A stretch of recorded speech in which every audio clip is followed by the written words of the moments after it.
Hello student, मेरे इस YouTube channel में आप सभी लोगों का स्वागत है। मैंने पिछले वीडियो में आप लोगों को भारतीय संसद लोकसभा के बारे में बताया था। आज का विषय है राज्यसभा। आज मैं आप लोगों को राज्यसभा के बारे में बताऊंगा। भारतीय संसद राज्यसभा, इंडियन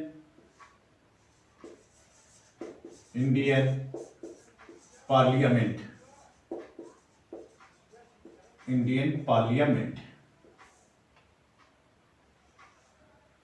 राज्यसभा।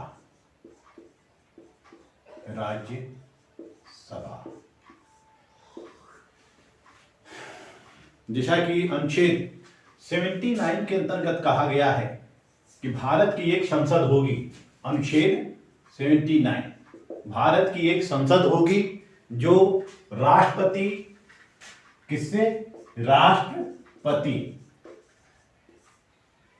राज्यसभा और लोकसभा से मिलकर बनेगी।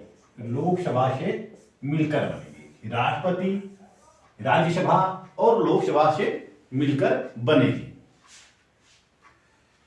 ये जो राज्यसभा है, यह इसको उच्च सदन बोला जाता है। उच्च सदन, या इसे द्वितीय सदन भी कहा जाता है। द्वितीय सदन, उच्च सदन या द्वितीय सदन भी कहा जाता है राज्यसभा। यह जो राज्यसभा को बताने से पूर्व में आप लोगों को थोड़ा बहुत राज्यसभा के इतिहास के बारे में बताना चाहूंगा कि ये राज्यसभा या द्वितीय सदन पूर्व में कैसा था। देखिए, पूर्व में पूरे भारत का कानून बनाने के लिए एक ही संसद थी। वह संसद थी केंद्रीय विधान परिषद। केंद्रीय विधान परिषद के द्वारा, केंद्रीय विधानमंडल के द्वारा ही कानून बनाया जाता था। लेकिन 1918 में मॉन्टेग्यू चेम्सफोर्ड 1918 में मॉन्टेग्यू चेम्सफोर्ड सुधार के अंतर्गत काउंसिल ऑफ स्टेट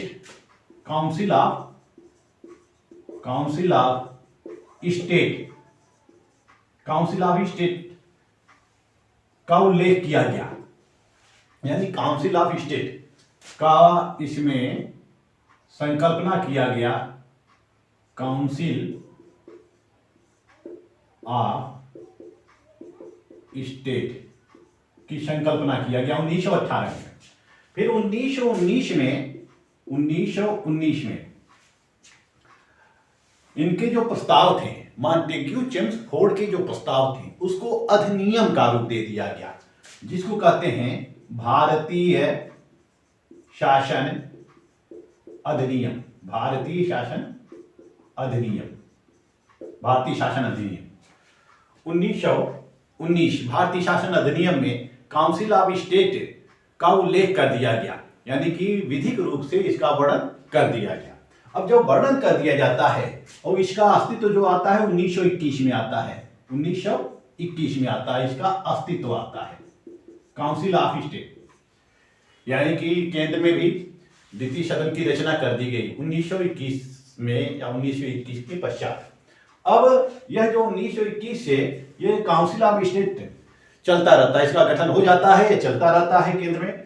फिर 1935 में एक नया अधिनियम आता है जिसको कहते हैं भारतीय शासन अधिनियम। भारतीय शासन अधिनियम 1935, भारतीय शासन अधिनियम 1935 आता है।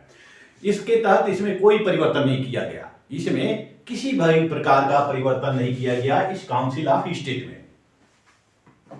इसमें जब किसी प्रकार का परिवर्तन नहीं किया जाता है तो ये इसी तरह से चलती रहती है, इसी तरह से चलता रहता है। उसके पश्चात क्या होता है, 1939 में द्वितीय विश्व युद्ध शुरू होता है। 1939 में द्वितीय विश्व युद्ध शुरू होता है। फिर 1942 में भारत में क्रिप्स मिशन आता है। क्रिप्स मिशन भारत में आता है। 1942 में ये आंदोलन छिड़ता है।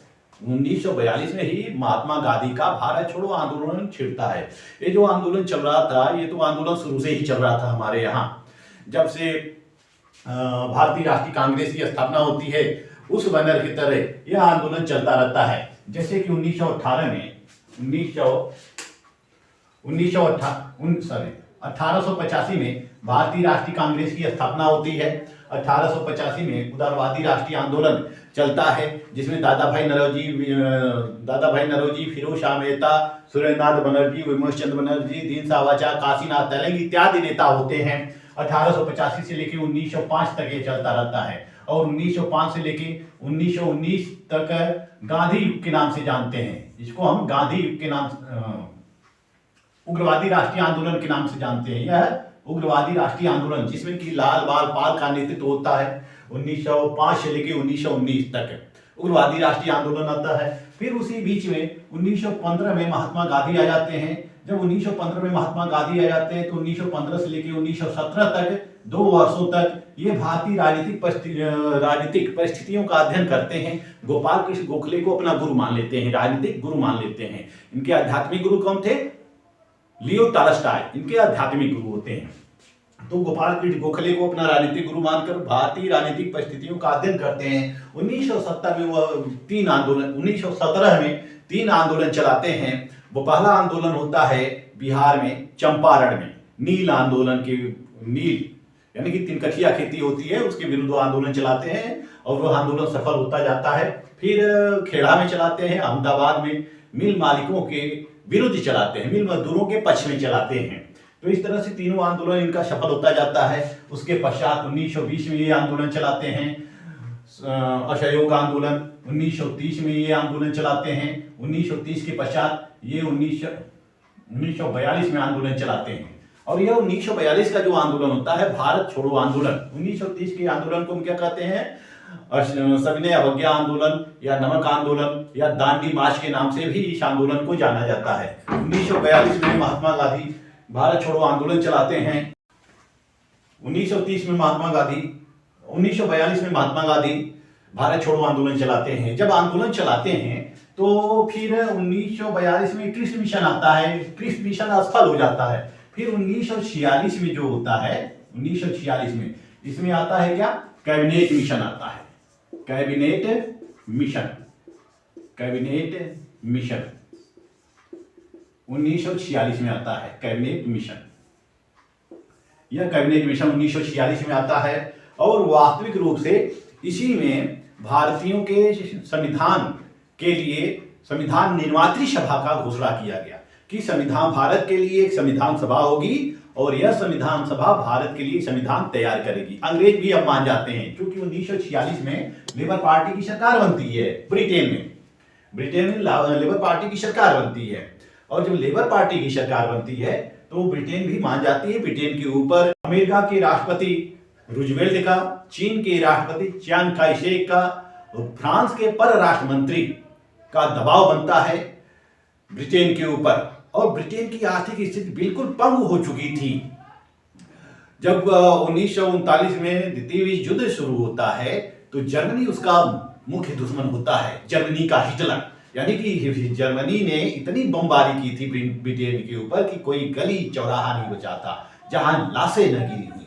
तो ब्रिटेन पूर्ण रूप से पंगु हो जाता है। ब्रिटेन भी चाहता है कि भारत को अब आजाद कर दिया जाए और उसने 1946 में घोषणा कर दी थी कि भारत को 1948 तक आजाद कर दिया जाएगा। 1948 तक भारत को आजाद कर दिया जाएगा।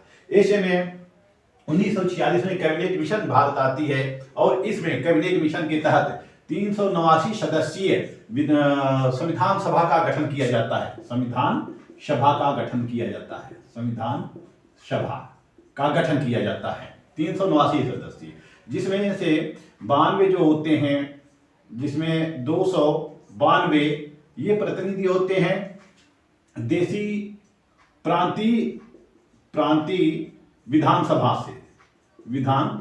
से होते हैं और 93 जो होते हैं यह देसी रियासतों से होते हैं। 4 जो होते हैं यह चीफ ब्रिटिश कमिश्नरी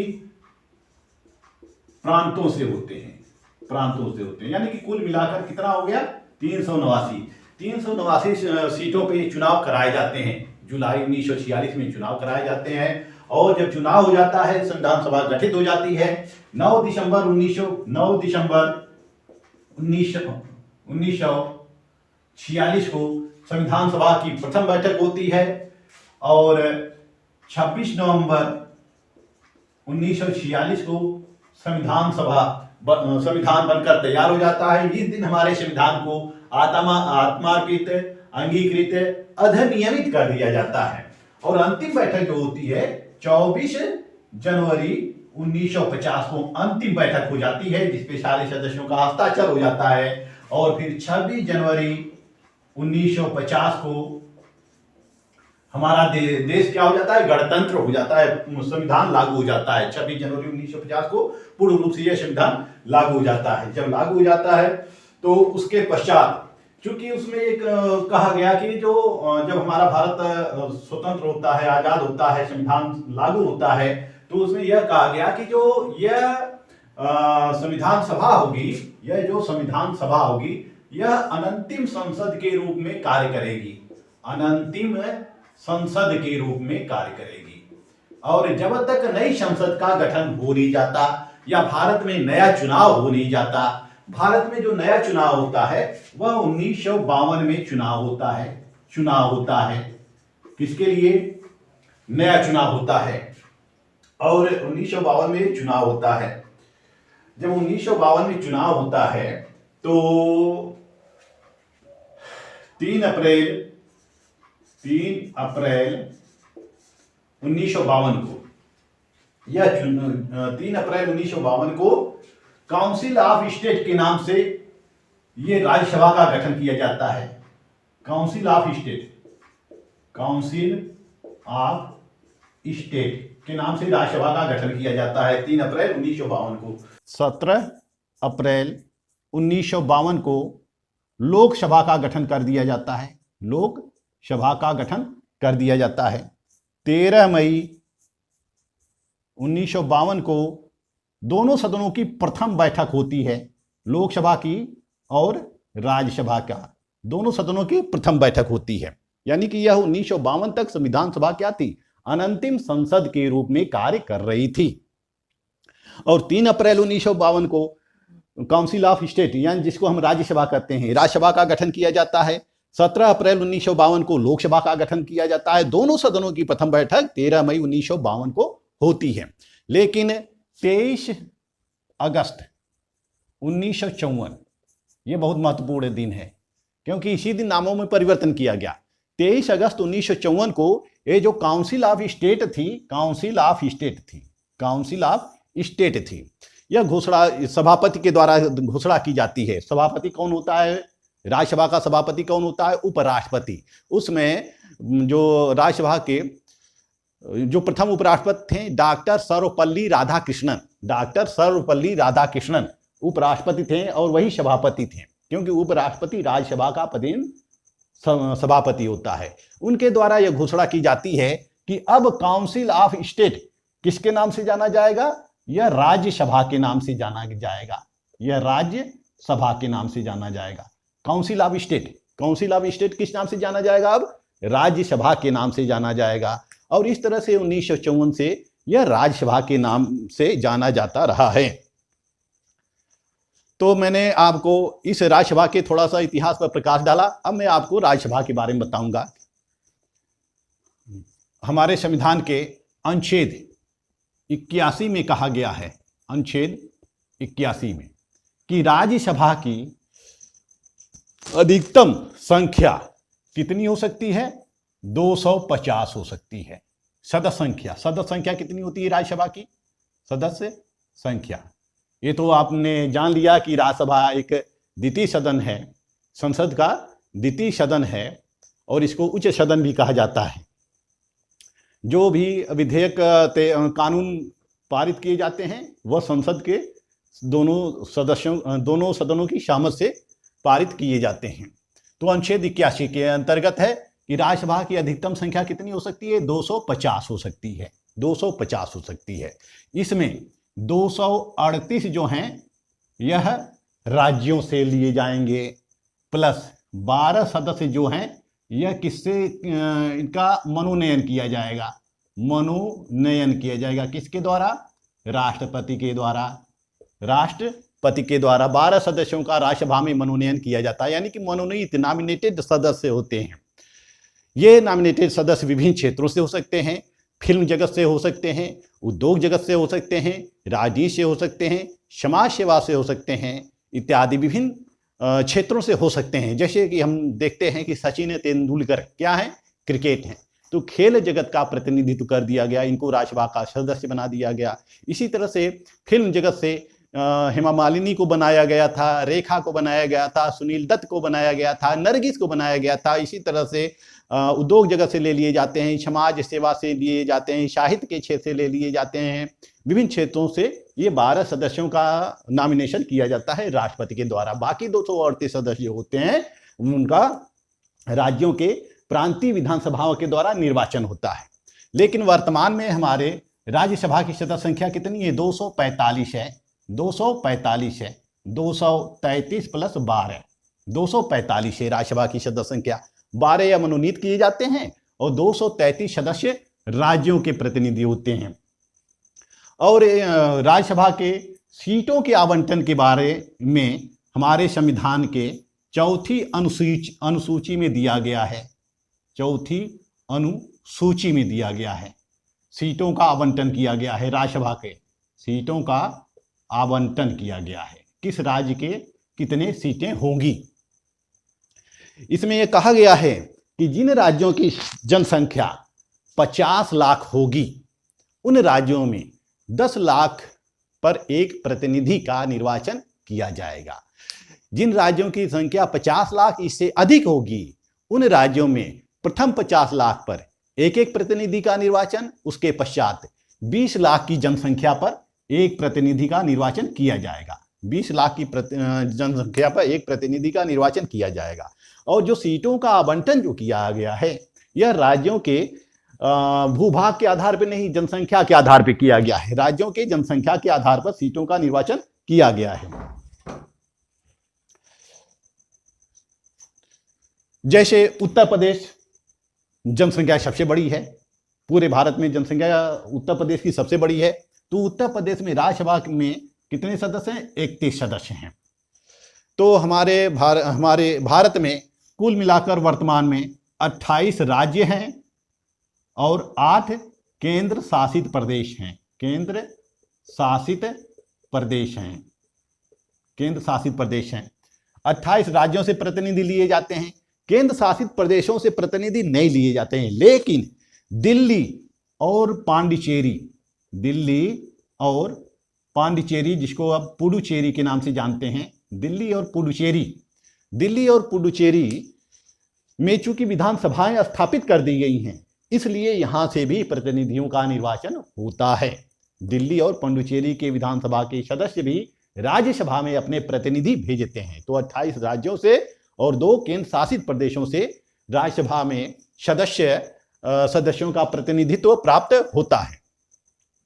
तो ये सदस्य संख्या रही। ये क्या है? सदस्य संख्या रही। 28 राज्य और 2 केंद्र शासित प्रदेशों से प्रतिनिधि इसमें लिए जाते हैं। सीटों का आवंटन कितना है? 233 है। विभिन्न राज्यों की अलग अलग है, विभिन्न राज्यों की सदस्य संख्या जो है अलग अलग है। अब इनका निर्वाचन देखते हैं कि इनका निर्वाचन कैसे होता है। निर्वाचन राज्यसभा के सदस्यों का निर्वाचन कैसे होता है? राज्यसभा के सदस्यों का निर्वाचन जो किया जाता है वह प्रांतीय विधानसभाओं के द्वारा किया जाता है, यानी कि विधानसभा के द्वारा किया जाता है।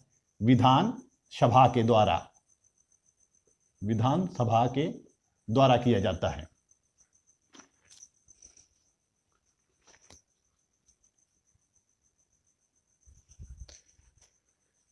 विधानसभा के द्वारा किया जाता है इसका निर्वाचन। विधानसभा के सदस्यों के द्वारा किए जाते हैं। लेकिन मनोनीत सदस्य इसमें वोट नहीं देते हैं, मनोनीत सदस्य नहीं देते हैं। इसके अलावा इनका आनुपातिक प्रतिनिधित्व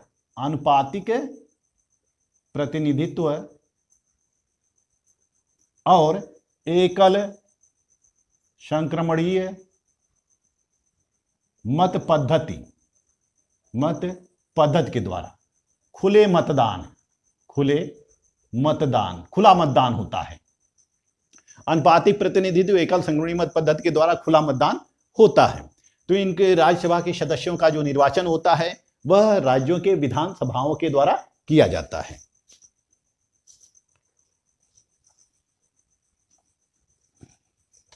योग्यता, अब मैं आपको योग्यता बताऊंगा कि योग्यता क्या होती है। योग्यता,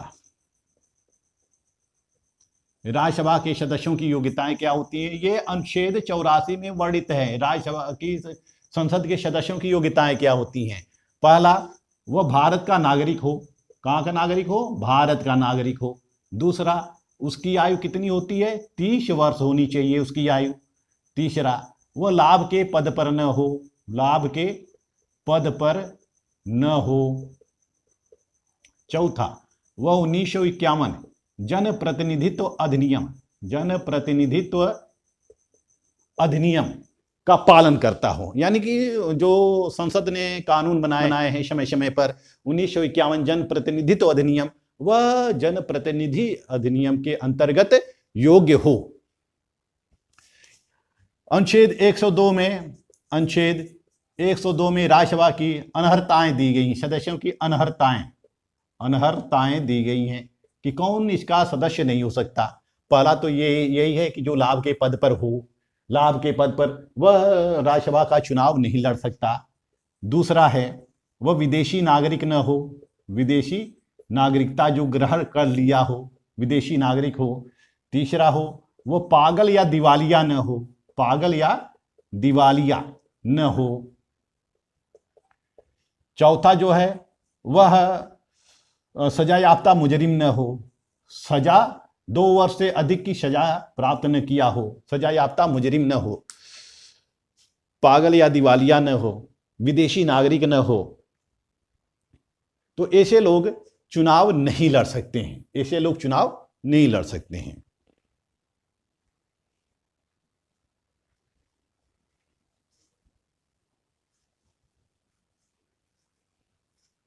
कार्यकाल, राज्यसभा के सदस्यों का कार्यकाल कितना होता है। देखिए, राज्यसभा जो है एक अस्थाई सदन है, अस्थाई सदन है। यह कभी भंग नहीं होती है, यह भंग नहीं होती है, भंग नहीं होती है, यह कभी भंग नहीं होती है।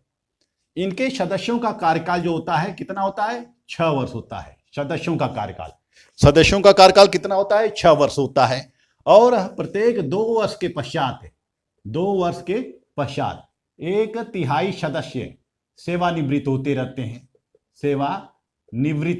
हैं, या फिर उनका पुनर्निर्वाचन होता रहता है। उन्हीं सदस्यों का पुनर्निर्वाचन होता रहता है। यानी कि 2 वर्ष के पश्चात 1/3 सदस्य जो होते हैं वह सेवानिवृत्त होते रहते हैं और उनका पुनर्निर्वाचन भी होता रहता है। वेतन भत्ते को मैंने आपको जब लोकसभा में बता रहा था, उसमें मैंने सांसदों के वेतन भत्ते के बारे में हमने बताया था आपको कि इनका वेतन और भत्ता कितना है। वेतन कितना है, 1 लाख इनका वेतन है। 2020 के अधिनियम, सांसदों के वेतन भत्ते पेंशन अधिनियम 2020 के अंतर्गत 1 लाख इनका क्या है, वेतन है। 1 लाख वार्षिक वेतन है। इसके अलावा 70,000 इनका जो है निर्वाचन भत्ता है। 60,000 इनका जो है वह कार्यालय भत्ता है। इसके अलावा इनको विभिन्न सुविधाएं प्राप्त होते हैं। जब संसद की बैठक होती है तो 2,000 रुपये पर डे के हिसाब से इनको भुगतान किया जाता है। 2,000 रुपये पर डे के हिसाब से इनको भत्ता भुगतान किया जाता है। रेल टिकट, हवाई यात्रा, गाड़ी के लिए सुविधा, पेट्रोल, मोबाइल के लिए, टेलीफोन बिल, बिजली बिल, सरकारी आवास, ये सब कुछ सांसदों को दिया जाता है। तो ये विभिन्न सुविधाएं प्राप्त करते हैं। विशेषाधिकार क्या है, विशेषाधिकार भी वही है जो लोकसभा के सदस्यों को है।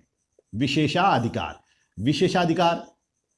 पहला विशेषाधिकार, ये भाषण से उन्मुक्ति इनको प्राप्त है। यह सदन में भाषण दे सकते हैं। भाषण देने के दौरान ये जो विभिन्न शब्दों का प्रयोग करते हैं उसके विरुद्ध किसी प्रकार की कार्रवाई नहीं की जा सकती है। सरकार की आलोचना करते हैं, उसकी इनके विरुद्ध किसी प्रकार की कार्रवाई नहीं की जा सकती है।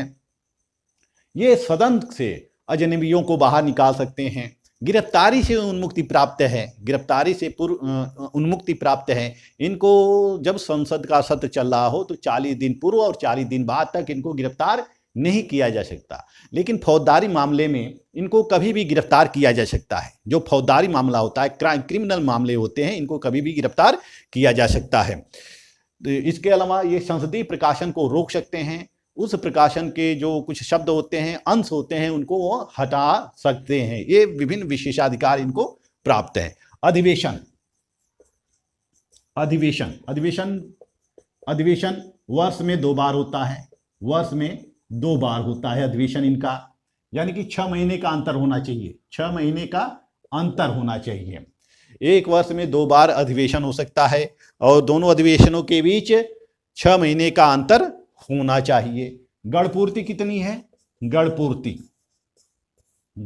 कितनी है? 1/10 है, 1/10 है। यानी कि संसद के सदस्यों का जितने भी सदस्य होते हैं 1/10 हैं। जैसे 245 सदस्य होते हैं तो गणपूर्ति कितनी हो गई? 24, यानी कि 25 गणपूर्ति हो गई।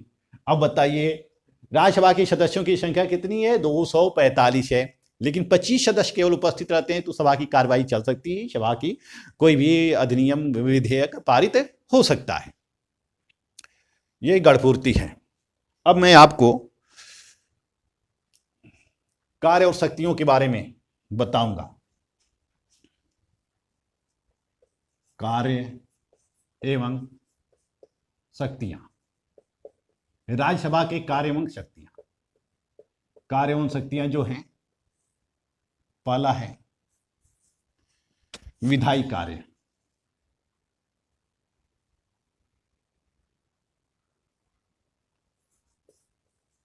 विधायी कार्य।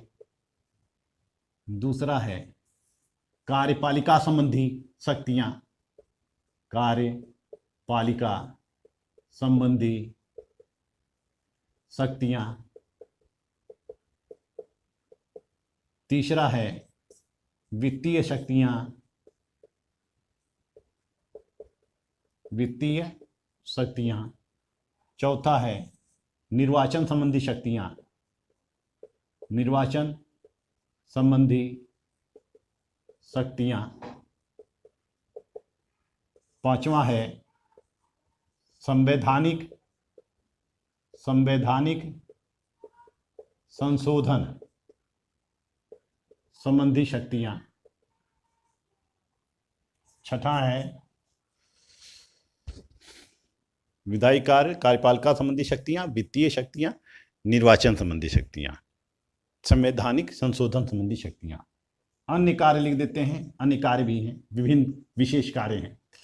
देखिए विधायी कार्य, जैसा कि हमने आपको बताया कि जो भी संसद में विधेयक पारित किए जाते हैं उसमें सबसे ज़्यादा शक्तिशाली जो है प्रथम सदन या निम्न सदन होता है। लोकसभा होती है सबसे ज़्यादा शक्तिशाली। लोकसभा चाहे तो विधेयक पारित हो सकता है, नहीं तो विधेयक को रद्द कर सकती है। तो सबसे ज़्यादा लोकसभा शक्तिशाली है। जो बिल होते हैं ये 2 प्रकार के होते हैं। विधेयक बिल दो, एक होते हैं पब्लिक बिल, दूसरा होता है प्राइवेट बिल। और पब्लिक बिल जो होते हैं यह 2 प्रकार के होते हैं। एक साधारण विधेयक ऑर्डिनरी बिल और दूसरा मनी बिल यानी कि धन विधेयक। उसको वित्त विधेयक भी कहते हैं, धन विधेयक को वित्त विधेयक भी कहते हैं। लेकिन सारे धन विधेयक वित्त विधेयक होते हैं, लेकिन सारे वित्त विधेयक धन विधेयक नहीं होते हैं, जिसको मैं आगे आपको बताऊंगा। विधायी कार्य, देखिए जो साधारण विधेयक होते हैं, ऑर्डिनरी बिल होते हैं, यह चाहे तो राज्यसभा में या फिर लोकसभा में किसी में प्रस्तुत किए जाते हैं। यदि लोकसभा में साधारण विधेयक पारित किया जाता है, कोई विधेयक यदि लोकसभा में प्रस्तुत किया जाता है, लोकसभा में 2/3 बहुमत से पारित होने के पश्चात उसको राज्यसभा में भेजा जाता है। राज्यसभा भी उस विधेयक के ऊपर विचार विमर्श करती है उसको 2/3 बहुमत से पारित कर सकती है, पारित करके फिर लोकसभा को भेज सकती है और लोकसभा से फिर वह राष्ट्रपति के पास जाता है। राष्ट्रपति का जब सिग्नेचर हो जाता है तो वह कानून बन जाता है। लेकिन यदि मान लीजिए कि लोकसभा ने बिल को भेजा राज्यसभा उस पर पारित नहीं करना चाहती तो अधिक से अधिक 6 महीने का विलंब कर सकती है, 6 माह का विलंब कर सकती है। 6 माह के पश्चात अगर पारित नहीं करती है तो भी राज्यसभा के द्वारा उसको स्वतः पारित मान लिया जाता है। या फिर यदि राज्यसभा और लोकसभा में साधारण विधेयक के संबंध में किसी प्रकार का विवाद हो जाता है, जैसे लोकसभा पारित करना चाहती है, राज्यसभा पारित नहीं करना चाहती है, विवाद उत्पन्न हो जाता है, तो ऐसी स्थिति में अनुच्छेद 108 के तहत संयुक्त अधिवेशन का प्रावधान है। संयुक्त अधिवेशन का प्रावधान है। राष्ट्रपति संयुक्त अधिवेशन बुला सकता है। राष्ट्रपति संयुक्त अधिवेशन बुला सकता है और इस संयुक्त अधिवेशन की अध्यक्षता लोकसभा का स्पीकर करता है। और संयुक्त अधिवेशन जब होता है तो लोकसभा की सदस्य संख्या ज्यादा होती है। कितनी होती है? 545 होती है। राज्यसभा की सदस्य संख्या कम होती है, 245 होती है। तो संयुक्त अधिवेशन में भी लोकसभा हावी रहती है, लोकसभा बहुमत से पारित करा लेती है।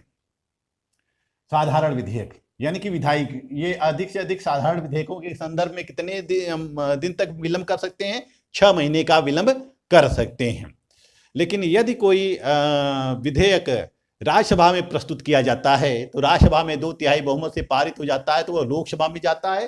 लोकसभा उसको पारित कर भी सकती है और नहीं भी कर सकती है। तो इस तरह से विधायिक कार्य इसके क्या है? लगभग 0 है। इसमें शक्तियां क्या है? काफी न्यून है विधायिक कार्यों के संदर्भ में।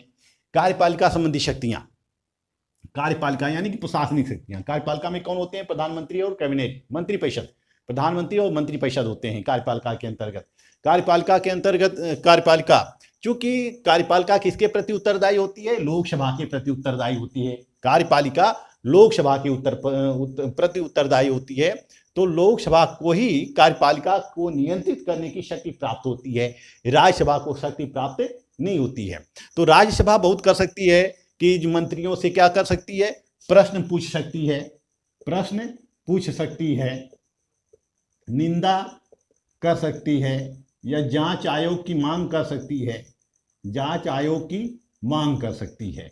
इन्हीं के माध्यम से वह नियंत्रण रखती है सरकार के ऊपर। जैसे राज्यसभा की जब कार्रवाई चल रही होती है, अधिवेशन चल रही होती है, तो वह मंत्रियों से प्रश्न पूछ सकते हैं। मंत्रियों से पूछ सकते हैं कि देश में क्या हो रहा है, उनके क्षेत्र में क्या हो रहा है, विभाग में क्या हो रहा है, कमियां क्यों हो रही हैं। तो उनके विरुद्ध निंदा प्रस्ताव भी पारित कर सकते हैं। प्रशासनिक जांच आयोग की नियुक्ति की मांग भी कर सकते हैं। लेकिन जो अविश्वास प्रस्ताव है वह केवल लोकसभा में पारित किया जा सकता है, यानी कि सरकार को केवल लोकसभा ही गिरा सकती है, राज्यसभा नहीं गिरा सकती है। तो इस तरह से कार्यपालिका शक्तियां भी इसको करीब 0 हैं, यानी कि न्यून है, अति न्यून है कार्यपालिका संबंधी शक्तियां। वित्तीय शक्तियां देखिए, वित्तीय शक्तियां यानी कि रुपए पैसे बजट संबंधी शक्तियां। देखिए बजट जो होता है वह लोकसभा में ही प्रस्तुत किए जाते हैं। बजट कहाँ प्रस्तुत किया जाता है? लोकसभा में प्रस्तुत किया जाता है। या फिर मनी बिल जो होते हैं, जितने धन विधेयक होते हैं, केवल और केवल लोकसभा में प्रस्तुत किए जा सकते हैं, राज्यसभा में नहीं प्रस्तुत किए जाते हैं। यदि कोई मनी बिल लोकसभा में प्रस्तुत किया जाता है, लोकसभा उसको राज्यसभा में भेजती है, तो राज्यसभा अधिक से अधिक 14 दिन का विलंब कर सकती है। 14 दिन का विलंब कर सकती है। 14 दिन विलंब कर सकती है। 14 दिनों के पश्चात अगर राज्यसभा उसको वापस नहीं भेजती तो भी वह पारित मान लिया जाता है। तो वित्त विधेयक, इस धन विधेयक के संदर्भ में इसकी शक्तियां भी काफी कम है या बिल्कुल नहीं है। लेकिन जो वित्त विधेयक होते हैं, वित्त विधेयक यदि वित्त विधेयक धन विधेयक नहीं है तो वह किसी भी सदन में प्रस्तुत किए जा सकते हैं। वह राज्यसभा में भी प्रस्तुत किया जा सकता है और लोकसभा में भी प्रस्तुत किया जा सकता है। इस पर करीब शक्तियां समान होती हैं। तो वित्त विधेयक के संदर्भ में भी राज्यसभा लोकसभा से कम शक्तिशाली होती है, यानी कि लोकसभा जो चाहे वही कर सकती है।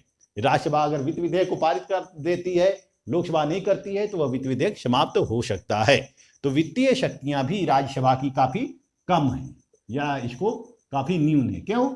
बजट लोकसभा में प्रस्तुत किए जाते हैं, वित्त विधेयक लोकसभा में प्रस्तुत किए जाते हैं, धन विधेयक लोकसभा में प्रस्तुत किए जाते हैं, अनुदान संबंधी मांगे लोकसभा में प्रस्तुत किए जाते हैं। राज्यसभा में इसको प्रस्तुत नहीं किया जाता है। राज्यसभा इसको पारित करे या न करे, लोकसभा के ऊपर कोई असर नहीं पड़ता है।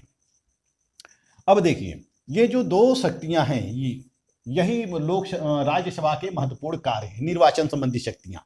यह निर्वाचन, जैसा कि अनुच्छेद 54 में कहा गया है कि राष्ट्रपति को निर्वाचित करने के लिए एक निर्वाचक मंडल होगा, निर्वाचक मंडल, जिसमें संसद के दोनों सदनों के सदस्य और राज्य के विधानसभाओं के सदस्य होंगे। राज्य की विधानसभाओं के सदस्य होंगे तो निर्वाचन, यानी कि राज्यसभा किसका निर्वाचन करती है? राज्यसभा किसका निर्वाचन करती है?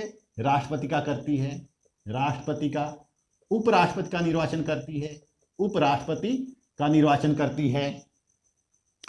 और राज्यसभा अपने उपसभापति का निर्वाचन करती है, अपने उपसभापति का निर्वाचन करती है। तो इस निर्वाचन के संबंध में राज्यसभा और लोकसभा को समान शक्तियां प्राप्त हैं। राज्यसभा और लोकसभा के संबंध में समान शक्तियां। संवैधानिक संशोधन संबंधी शक्ति, यही, इस पर भी दोनों की शक्तियां समान हैं। राज्यसभा और लोकसभा की समान शक्ति प्राप्त है।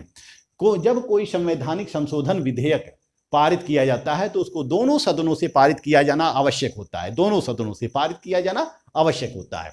यदि संवैधानिक संशोधन संबंधी विधेयक लोकसभा में प्रस्तुत किए जाते हैं तो राज्यसभा के द्वारा भी पारित होना आवश्यक होता है। यदि राज्यसभा में प्रस्तुत किए जाते हैं तो लोकसभा के द्वारा भी पारित किया जाना आवश्यक होता है। दोनों सदनों में यदि असहमत की स्थिति उत्पन्न होती है तो कोई संयुक्त अधिवेशन नहीं बुलाया जाता है, बल्कि वह विधेयक समाप्त हो जाता है। जैसे कि 64वां और 65वां संवैधानिक संशोधन विधेयक कब? 1989 में। यह लोकसभा के द्वारा पारित कर दिया जाता है, लेकिन राज्यसभा के द्वारा पारित नहीं किया जाता, इसलिए 64वां और 65वां संवैधानिक संशोधन विधेयक समाप्त हो जाता है, रद्द हो जाता है। तो संविधान के संशोधन करने की शक्ति या संवैधानिक संशोधन या संविधान के किसी अनुच्छेद में यदि संशोधन करना हो तो दोनों को समान शक्तियां प्राप्त होती हैं। तो निर्वाचन के संदर्भ में, संवैधानिक संशोधन के संदर्भ में दोनों की शक्तियां बराबर हैं। अन्य कार्य, यह राज्यसभा जो होती है वह महाभियोग का प्रस्ताव भी पारित कर सकती है, यानी कि राष्ट्रपति के ऊपर या सर्वोच्च न्यायालय के न्यायाधीशों के ऊपर, उच्च न्यायालय के न्यायाधीशों के ऊपर महाभियोग का प्रस्ताव यह लोकसभा और राज्यसभा दोनों लगाती है। यदि महाभियोग का प्रस्ताव लोकसभा में प्रस्तुत किया जाता है तो उसकी जांच राज्यसभा के द्वारा की जाती है। यदि महाभियोग का प्रस्ताव राज्यसभा के द्वारा प्रस्तुत किया जाता है तो उसकी जांच लोकसभा के द्वारा की जाती है। तो इस तरह से महाभियोग के संदर्भ में दोनों सदनों की शक्तियां समान हैं, दोनों की शक्तियां समान हैं। इसके अलावा दो अनुच्छेद अत्यधिक महत्वपूर्ण हैं। वह कौन सा अनुच्छेद है? 249 और 312। 249 के तहत यह प्रावधान किया गया है कि राज्यसभा यदि चाहे तो राज्य सूची के किसी भी विषय को राष्ट्रीय महत्व का घोषित कर सकती है और उस विषय पर कानून बनाने का अधिकार किसका होगा? संसद को प्राप्त हो जाएगा और 1 वर्ष के लिए यह कानून प्रभावी रहेगा। 1 वर्ष के पश्चात फिर उसको राष्ट्रीय महत्व की घोषित कर सकती है, फिर वह प्रभावी रहेगा, यानी कि 1 वर्ष के लिए वह बढ़ा सकती है। जैसे कि हमारे यहाँ भारतीय संविधान के अंतर्गत 3 प्रकार की सूचियां दी गई हैं: संघ सूची, राज्य सूची और समवर्ती सूची। समवर्ती सूची पे दोनों कानून बनाती हैं। संघ सूची पर कानून कौन बनाता है? केंद्र बनाता है। राज्य सूची पर राज्य सरकार या राज्य विधानमंडल कानून बनाती है। तो राज्य सूची के किसी विषय को यदि राष्ट्रीय महत्व का घोषित कर दे तो उस पर कानून बनाने का अधिकार संसद को प्राप्त हो जाता है। अनुच्छेद 312 के तहत यह नई अखिल भारतीय सेवाओं का सृजन कर सकती है।